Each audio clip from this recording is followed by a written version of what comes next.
자, 우선은 가치 이론과 평가의 3방식인데 평가의 3방식의 흐름을 한번 보시면은 자, 여러분이 지대 이론에서 배우셨던 이 고전학파죠. 1776년에서 1870년 이 사이 시대인데 이 고전학파는 이 생산비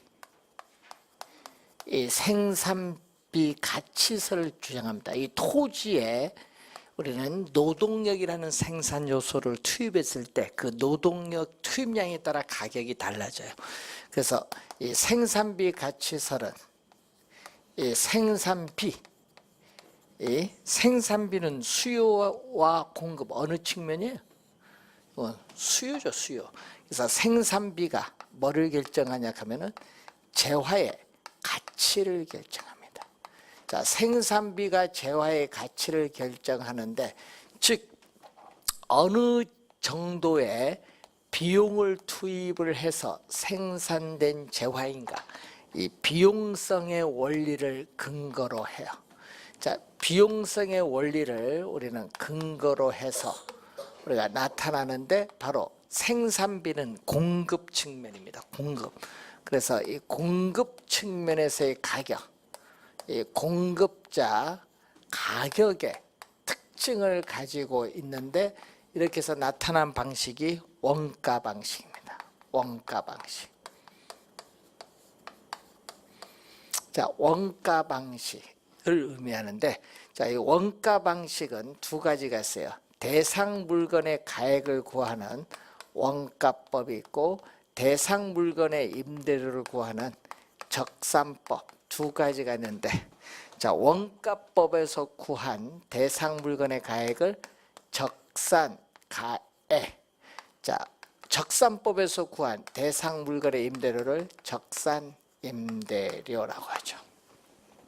자, 우선 이 고전학파가 있고 1870년에는 이 한계 혁명이 나타나요. 그래서 공급 측면에서 가격이 결정되는 것이 아니라 수요 측면을 중시하는 학파가 나타나죠. 이 학파가 한계 효용 학파입니다. 이 한계 효용 학파는 오스트리아 학자들이 중심이 되어서 오스트리아 학파라고 하는데 한계 효용 가치설이 나타나죠. 한계 효용 가치설인데 이때 토지에 노동력을 투입할 때는 노동력 한 사람 두 사람 셀 수 있어요. 그래서 이 생산비 가치설을 우리는 객관적 가치설이라고 한다면은 이 상품을 소비함으로써 얻는 만족, 효용은 사람마다 다르기 때문에 우리는 이 한계 효용 가치설은 주관적 가치설이라고 해요. 주관적 가치설. 자, 여러분 상품을 하나 더 소비하는 게 한계 효용이거든요. 한계 효용은 상품을 하나 더 소비할 때 소비자의 총 효용이 얼마나 변하냐. 이 한계 효용의 크기가, 이 한계 효용의 크기가 재화의 가치를 결정합니다. 자, 이때 우리는 부동산을 이용함으로써 어느 정도의 수익을 올릴 수 있느냐, 이 수익성의 원리를 근거로 해요. 수익성의 원리를 근거로 해서 나타나고 수요 측면이죠. 상품을 소비함으로써 얻는 만족이니까 소비는 수요 측면이라서 이 수요자 가격의 특징을 가지면서 나타나는 방식이 소득 방식이 되겠죠. 소득 방식. 그래서 1870년에 나타나는 거죠. 1870년에서 1890년대 초에 이르는 한계 효용 학파. 자, 소득 방식은 대상 물건의 가액을 구하는 우리는 수익 환원법, 이 대상 물건의 임대료를 구하는 수익 분석법이 나타나죠. 자, 수익 환원법에서 구한 대상 물건의 가액은 수익 가액, 수익 분석법에서 구한 우리는 대상 물건의 임대료는 수익 임대료가 나오죠. 자, 그리고 이제 신고전학파가 나옵니다. 이 신고전학파의 대표적인 학자가 여러분 많이 들어본 알프레드 마샬이 되겠죠. 그래서 1890년대 초부터 1929년 대공황 이 시기인데 신고전학파의 균형가치설. 그래서 마샬은 어떻게 되죠? 마샬은 시장에서 공급 측면에서만 가격이 결정되는 것도 아니고 수요 측면에서만 가격이 결정되는 것도 아니다. 뭐가 돼요? 우리는 수요와 공급이 교차하는 점에서 균형 가격이 결정되는 이 그림을 처음 만든 사람이 누구? 마샬. 그래서 수요와 공급에서 가격이 결정됩니다. 그래서 어느 정도의 가격으로 시장에서 거래되고 있느냐, 시장성의 원리를 근거로 하고 이 수요 공급에 의한 균형, 가격의 특징을 가지면서 나타난 방식이 비교 방식인데, 비교 방식에서는 우선은 대상 물건의 가액을 구하는 거래 사례 비교법이고, 또 토지를 평가할 때 대상 토지의 가액을 구하는 공시지가 기준법이 있고, 또 대상 물건의 임대를 구하는 임대 사례 비교법이 있습니다. 자, 이 토지를 감정 평가할 때는 공시지가 기준법을 적용하는데, 이 거래 사례 비교법에서 구한 대상 물건의 가액을 비중가액, 공시지가 기준법에서 구한 대상 토지의 가액, 임대 사례 비교법에서 구한 비준 임대료인데, 자, 여러분 여기서 여러분이 원가법, 수익환원법, 거래사례비교법 개념은 26회 출제했고, 작년에는 적산법, 수익분석법, 임대사례비교법, 임대료 구하는 것은 작년에 출제했어요. 이거 상당히 중요하거든요. 이게 요 흐름을 잘 보는데, 여기에 평가의 뭐죠? 원가 방식, 소득 방식, 비교 방식 3방식이고, 방법이 몇 개? 7개 있다고 해서 몇 방법? 7방법이나. 자, 이때 이 얘기죠. 재화의 경제적 가치를 판단할 때는, 이 비용성, 수익성, 시장성 세 가지 측면을 고찰해야 된다. 이것을 우리는 뭐라고 한다? 거기에 보시면은 평가의 3방식의 성립의 근거가 되는 우리 가격의 삼면성 또는 가치의 삼면성이죠. 가격 또는 가치의 삼면성인데, 이 가치의 삼면성이 우리는 평가의 3방식에 있어서의 뭐가 되죠? 성립의 근거가 된다. 자, 이 흐름을 여러분이 확인을 해 두시고, 자, 여러분 교재에 있어서 거기에 610페이지 보시면 시산가액이 나오는데, 자, 시산가액이라는 건 얘기죠. 이 감정평가의 3방식을 적용함으로써 구한 요 개개의 가액, 적산가액, 수익가액, 비중가액이 시산가액이에요. 그러면 시산가액이 바로 그건데, 이 시산가액을 우리는 조정을 해야 돼. 그럼 시산가액은 어떻게 돼요? 최종 평가 가액이 아닙니다. 대상 물건의 최종 평가 가액을 구하기 위한 중간 과정으로서의 시상 가액입니다. 그래서 시상 가액을 조정을 해야 되는데, 이 조정의 이론적 근거는 우리는 알프레드 마샬이 얘기한 우리는 3면 등가성 이론, 세 가지 면에서 본 가격은 같다. 마샬은 완전 경쟁 시장에서는 우리가 세 가지 면에서 본 가격은 다 같다 얘기죠. 그런데 부동산 시장은 불안정 경쟁 시장이기 때문에 우리는 가격에 어떻게 돼요? 우리는 시상 가액을 조정할 필요가 있다는 거죠. 세 가지 면에서 본 가격이 다 똑같다. 요거에 근거해서 시상 가액을 조정을 해야 되는데, 조정은 어떻게 돼요? 우리는 이 시상 가액을 평가의 3방식을 적용함으로써 구한 개개의 가액인 시상가액을 뭐죠? 상호 관련시켜 재검토함으로써 이 시상가액의 격차를 점점 축소시켜 나가는 작업을 시상가액 조정이라고 해요. 그럼 이 조정의 방법, 이 조정에 있어서의 방법이 두 가지가 있죠. 가중치로 조정을 하고 주 방식과 부수 방식으로 조정을 하는데, 자, 조정하는 방법이 여기에 나와 있죠.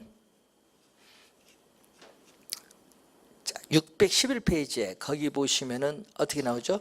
3방식에 의해 구해진 시상가액을 단순히 산술 평균하는 것이 아니라 요 세 가지를 더해서 3으로 나누는 것이 아니라 뭐죠? 대상 물건의 특성, 용도, 성격이나 평가의 목적, 조건 등을 검토해서 그 중요도에 따라 뭐를 결정한다? 가중치. 그 중요도에 따라 가중치를 설정하고 이를 근거로 가중평균해서 시상가액을 조정해. 그래서 가중치로 조정해서 우리는 시상가액을 조정합니다. 자, 그리고 두 번째 보니까 감정평가사가 가장 정확하다고 생각되는 한 가지 방법으로 가치를 구하여 다른 시상가액으로 검증하는 방법. 그게 우리가 요 두 번째 얘기죠. 방법 두 가지가 있습니다. 자, 시상가액 조정과 관련해서는 우리가 21회 시험, 27회 시험에 또 출제를 한 내용이죠. 자, 요 관련해서 요 내용은 요 3방식 관련해서는 21회 시험, 26회, 27회 시험에 출제했죠. 이 흐름 잘 우리가 이해를 좀 해두셔야 돼요. 자, 그러면 원가 방식부터 한번 확인을 해보시면은, 자, 우선 613페이지 원가법 개념이 나오고 있습니다. 자, 613페이지 원가법 개념을 보시면, 자, 원가법은 대상 물건의 뭐죠? 재조달 원가. 자, 대상 물건의 재조달 원가. 자, 대상 물건의 재조달 원가에 감가 수정을 가하여 감가 수정 네모. 이것을 26회 시험에는요, 네모, 감가수정, 이 네모 안에 들어갈 말 무엇입니까? 출제해서 감가수정입니다. 감가수정을 우리가 가하여 대상 물건의 가액을 산정하는 감정평가 방법을 원가법. 이건 산정하는 이 말은 구하는 이 말입니다. 자, 재조달 원가에서 뭐 감가 우리가 수정을 가하여 하잖아요. 감가 우리가 수정액 또는 감가 누계액을 빼면 되는데, 이것을 뭐죠? 우리는 감가수정에 뺀 것을 이것을 감가수정이라고 하는데, 문제는 요 개념 정확하게 개념은 기억을 하고 다녀야겠죠. 자, 그러면 원가법을 구성하는 2대 요소는 뭐죠? 원가법을 구성하는 2대 요소는 재조달 원가와 뭐가 돼? 재조달 원가와 감가 수정. 자, 재조달 원가와 감가 수정이 원가법을 구성하는 2대 요소다. 자, 그러면 재조달 원가에 있어서의 개념이 여러분 614페이지에 나와 있습니다. 자, 재조달 원가의 우선 개념을 보시면은, 자, 재조달 원가의 개념. 우선은 기준 시점. 여러분, 대상 물건의 감정평가액을 결정하는 기준이 되는 날짜가 기준 시점이거든요. 그래서 대상 물건의 가격 조사를 완료한 날짜인데 항상 기준 시점이 중요해요. 시험 문제는 또 뭘로 출제하냐 하면은 신축 시점으로 출제합니다. 신축 시점이 아니라 기준 시점. 기준 시점에서 현재 존재하는 물건을 재생산 또는 재취득을 한다고 가정한 경우에 소요되는 적정한 원가의 총액을 재조달 원가다. 자, 여러분 원가는 비용과 같은 말. 자, 여러분 원가 여러분 많이 나오는데 요거 영어 요걸 번역한 건데 같은 말입니다. 비용과 원가는 같은 말. 그럼 재조달 원가면 재조달 비용 이렇게 보시면 되겠죠. 자, 그래서 개념은 항상 보고 종류를 봐야 되는데 이 종류가 가끔 이제 여러분 시험 지문에 또 가끔 나오잖아요. 종류는 뭐가 있다? 재생산 원가. 여러분 재생산 원가를 다른 말로 뭐라고? 재생산 비용. 여러분 아까 원가는 비용이라고 했죠. 이것을 복제 원가라고 해요. 복제 알죠? 똑같은 거 복제한다 얘기하잖아요. 그리고 대체 원가. 자, 대체 원가는 대체 비용이죠. 또는 이것을 대치 원가라고 하는데, 자, 여러분이 감가가 별로 없는 신축 건물에 적합한 것은 재생산 원가고, 낡고 노화된 오래된 건물에 적합한 것은 대체 원가입니다. 자, 여러분 우리 이 건물 지금 공부하는 이 건물 신축 건물 얼마 안 됐죠? 감가 별로 없어요. 자, 그러면은 이 건물, 자, 이 건물에서 이 대상 건물과 건축 자재, 예? 동일한 건축 자재, 동일한 노동력의 질, 동일한 설계와 동일한 공법을 가지고 물리적 이 건물의 구조가 물리적으로 똑같은 이 건물을 신규로 다시 조달하는 비용이 얼마냐? 이게 재생산 원가예요. 그러니까 뭐죠? 물리적으로 동일한 부동산을 신규로 다시 조달하는 데 드는 비용이니까 이것을 우리는 물리적 측면에서 무슨 개념?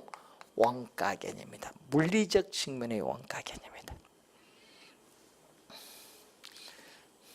그런데 여러분 대체 원가는요, 오래된 건물이잖아요. 60년이 지났으면은, 여러분 60년 지난 건물을 현재 다시 조달하면요 가치가 떨어져. 왜? 60년 동안 엄청 변했잖아요. 그래서 뭐죠? 오래된 건물을 현재 다시 조달할 때 이걸 생각해야 돼. 건축 자재의 변화, 건축 기술의 발달로 인해서 공법이 발달하죠. 자, 그래서 어떻게 돼요? 대상 부동산과 동등한 효용을 가진 부동산을 신규로 다시 조달하는 비용을 무슨 원가? 대체 원가. 그래서 여기는 무슨 측면에? 이 효용 측면의 원가다. 그래서 여러분이 우리 이론적으로는 재생산 원가보다 뭐가? 대체 원가가 우수해. 이론적으로. 왜 그러냐면요, 현대적 감각에 맞는 최신의 건물을 조달하는 게 대체 원가거든요.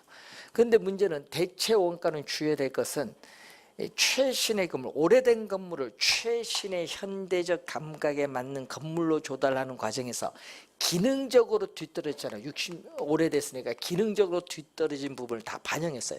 즉 기능적 감가에 따르는 부동산 가치의 손실을 이미 다 내포하고 있어요. 왜? 오래된 건물을 현대적 새 건물로 조달하는 과정에서 기능적 뒤떨어짐을 다 반영했다는 얘기죠. 기능적 감가에 따르는 부동산 가치의 손실을 이미 내포하고 있기 때문에 기능적 감가를 해서는 안 된다. 왜? 기능적 감가를 하면 이미 내포해 있는데 기능적 감가를 하면 두 번 감가해. 이중 감가가 돼서 안 돼. 오래된 건물 최신 건물로 조달하는 과정에서 기능적으로 뒤떨어진 부분을 다 반영했습니다. 자, 그래서 시험 문제는요, 물리적 감가로 많이 출제하거든요. 물리적 감가가 아니라는 거예요. 기능적 감가를 해서는 안 된다.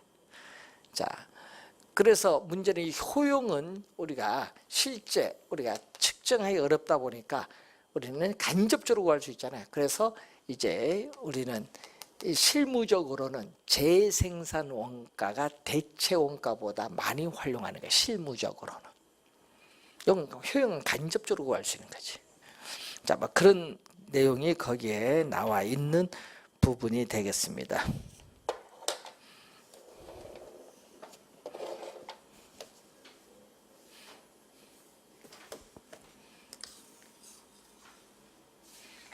자, 그리고 여러분 616페이지 보시면은 재조달 원가 이제 구성과 관련해서 이런 내용이 나오죠.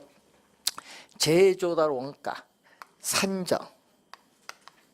이런 구하는 기준하는 것은 산정 기준을 얘기하는데, 자, 건물. 자, 건물은 우리 도급 가격주의를 채택해요. 자, 여러분 자기가 직접 건설하던 어떻게 돼요? 도급 공사를 하던 도급 가격주의를 채택합니다. 그러니까 자기가 직접 건설했다. 자가 건설이라도 도급에 준하에 처리한다. 그래서 건물의 재조달 원가는 표준적 건설비.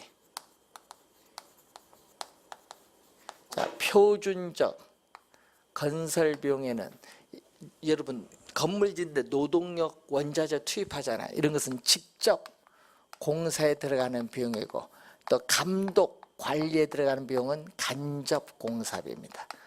요것만 있는 것이 아니라 뭐가 있냐 하면 도급 가격주를 채택하기 때문에 개발업자, 여러분 개발업자 수급인의 적정한 이윤. 자, 개발업자인 수급인의 적정한 개발에 따르는 이윤을 포함시켜줘야 돼. 자, 여기에다가 또 도급인, 발주자죠. 도급인이 부담을 해야 될, 도급인, 발주자가 부담을 해야 될 우리 등기 비용, 뭐 공과금, 이자 비용, 이런 것은 통상적인 부대 비용인데 이것을 더해 줌으로써 재조달 원가를 구하는 거예요. 자, 건물의 재조달 원가죠. 자, 토지는, 자, 여러분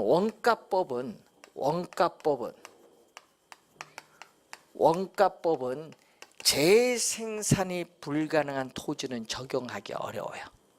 예? 재생산이 불가능한 토지는 적용하기 어렵고, 재생산이 가능한 뭐죠? 조성지, 매립지. 여기서 이 토지는 재생산이 가능한 조성지, 매립지는 원가법을 적용할 수 있어요. 그럼 조성 매립을 하려면요, 자연 있는 그대로의 상태인 토지를 우리는 소지라고 해요. 소지. 택지 등으로 개발되기 전 자연 있는 그대로의 토지, 소지를 취득을 해서 뭘 해야 돼? 조성 매립을 해야겠지. 여기에다가 뭐를 대죠?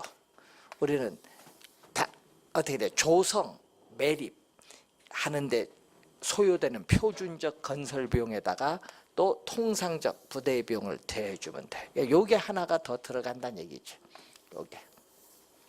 자, 우리는 중요한 건 그것이 아니라 뭐가 중요하다? 당연히 요거 중요하죠. 요게 여러분 시험 문제, 여러분 15에 17일은 말로 출제했고요. 20일에 20일은 계산 문제로 출제했어. 그럼 계산 문제 출제를 하는데 하나 계산 문제 거기 교재에 나온 계산 문제가 있죠. 617페이지 한번 보시면은 다음 건물의 제곱미터당 재조달 원가는 얼마냐? 단 주어진 조건에 하는데 20년 전 지어진 준공된 20년 전 준공된 5층 건물의 연면적은 1450제곱미터인데 준공 당시 공사비 내역 직접 공사비 3억 원, 간접 공사비 3억, 합쳤더니 3억 3천만 원인데 또 개발업자 이윤, 여기 바로 개발업자 누구? 수급인의 이윤이죠. 얼마? 7천만 원. 요까지 더해야 4억 원. 총계 4억 원이 바로 표준적 건설 비용이죠. 근데 통상적 비용은 없어요. 그러니까 요 표준적 건설 비용이 여기 얼마다? 요게 4억 원이다는 얘기예요. 4억 원. 자, 4억 원에다가 뭐를 해야 돼? 표준적 건설비 4억 원 나왔으니까 표준적 건설비 4억 원에 얼마? 우리는 준공 당시에 20년 전 건축비 지수를 얼마로 봤어요? 100으로 봤을 때 준공 당시 건축 100 봤을 때 기준 시점 20년 지났을 때는 얼마? 145. 이 말은 얼마? 145는 20년 동안 45% 올랐던 얘기예요. 건축비가. 예? 자, 그럼 이거 얼마죠? 100 없어지니까 얼마? 이게 400만 원이 되겠지. 400만 원. 400만 원. 예? 요것을 뭘로 나눠주면 돼? 1450 연면적으로 나눠주면은 제곱미터당 나오겠죠? 그럼 145 약분되니까 얼마? 공 하나 없어지죠. 또 공 하나 또 없어지면 얼마? 그럼 공 하나 없어지면 40만 원이네. 40만 원. 제곱미터당 얼마? 40만 원이 나오겠지. 그래서 얼마? 40만 원. 정답은 4번이 정답이 되겠죠. 어려운 거 아닙니다. 수식에 따라 그대로 넣어주면 되는데 이용한 계산 문제 출제를 2번 했습니다. 자, 그러면은 이 재조달 원가를 구하는 방법. 자, 재조달 원가를 구하는 방법.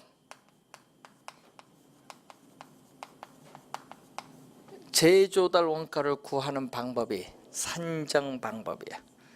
자, 재조달 원가를 구하는 방법이 산정 방법인데 여기에는 뭐가 있어요? 우리는 대상, 우리가 거기 봤더니 우리는 비용, 건물 짓는 비용 하나하나를 다 대서 구하는 총 가격 적산법 또는 총량 조상법이 있고, 건물을 주요 구조로 나눠요. 벽, 바닥, 기둥, 지붕 나눠서 주요 구조물 표준 가격을 구해서 구하는 부분별 단가 적용법, 이것을 구성 단위법이란 게 있고, 또 우리 총량적 지표를 구해서 구하는 단위 비교법이 있어요. 1제곱미터당 얼마냐. 실무적으로 이해하기도 간편하고 계산하기도 쉽고 하는 우리 제곱미터당 얼마냐, 세제곱미터당 얼마냐, 이 단위 비교법 있고, 또 신뢰성 있는 기관이 발표한 우리 건축비 지수를 가지고 구하는 비용 지수법이 있습니다. 그런데 여러분이 우리 실무적으로 많이 하는 게 뭐죠? 단위 비교법인데, 단위 비교법은 재조달 원가를 구하는 방법이 있다는 것 정도 알면 되겠죠.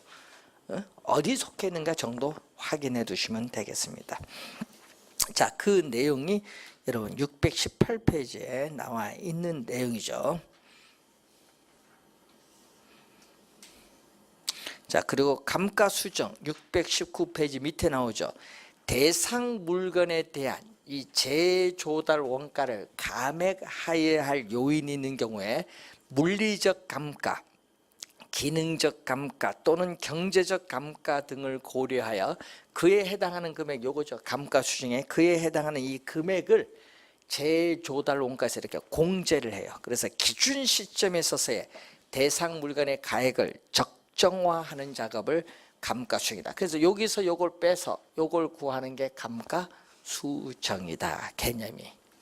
자, 그러면 여러분이 거기에 620페이지 보시면은 감가상각과 감가수정을 비교한 표가 나오죠.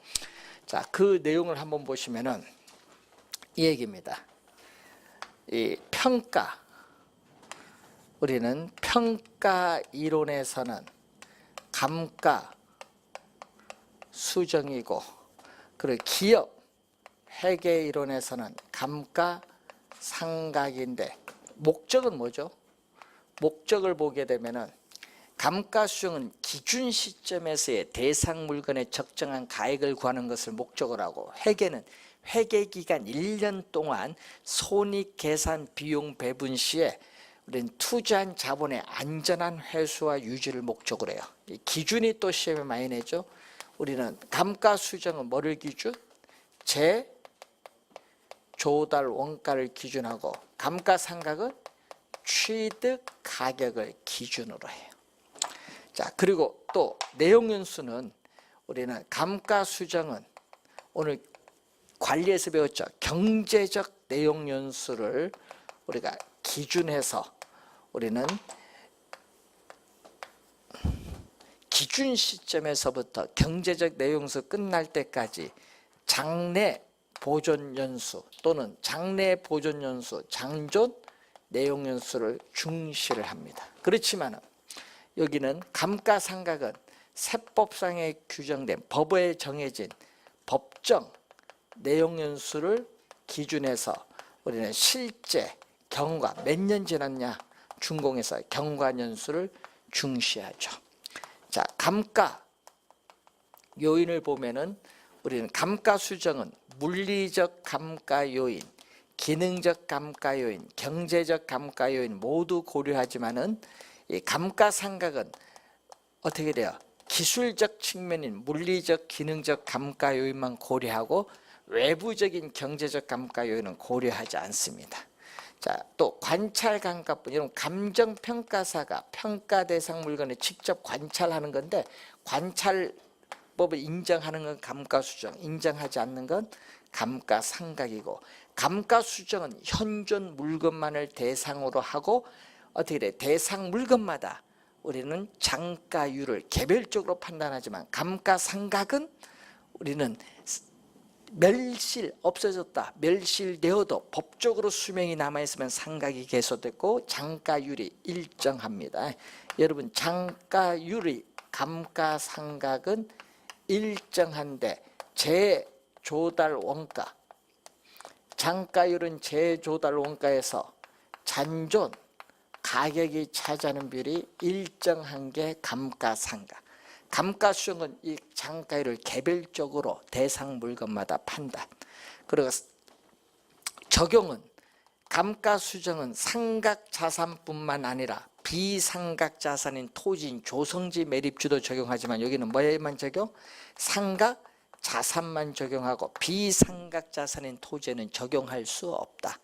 뭐 그런 내용 위주로 한번 확인을 한번 하시면 되겠죠. 자, 감가수정에서 여러분 우리 앞에서 배웠죠? 우리는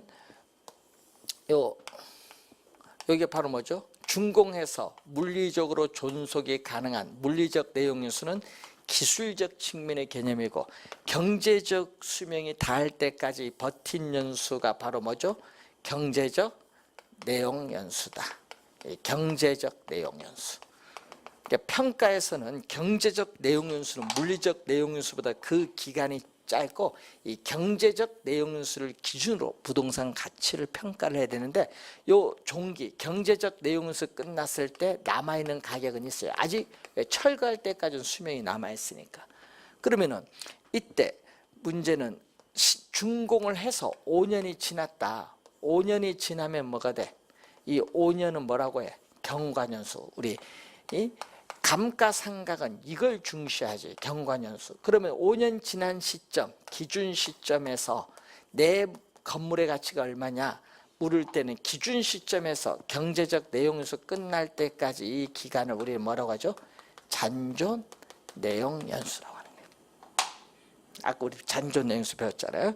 자, 요 관계. 그래서 내용연수는 감가상각 자산의 수명인데, 부동산은 개별성을 가지기 때문에 감가도 개별성이 나타나요. 그래서 우리는 이렇게 잔존 내용연수나 유효 경과연수를 고려해서 내용연수를 조정할 필요성이 나타나는 겁니다. 내용연수 조정해야 돼요. 자, 근데 이제 여러분이 감가 요인을 배워야 되거든요. 감가 수정의 감가 요인, 감가상각 방법은 우리가 다음 주에 이제 진행을 하도록 하겠습니다. 다음 주에는 나머지 3방식 그리고 부동산 마지막 가격 공시제도에 대해서 살펴보도록 하겠습니다. 자, 우선은 시험에 나올 때 여러분 요 원리 우리 잘 기억해 두시고, 우리가 기본적 개념, 요 개념을 요즘 계속 출제하고 있다는 걸 염두에 두시면 되겠습니다. 자, 다음 주에 우리가 강의를 계속 진행하도록 하겠습니다. 수고 많으셨습니다.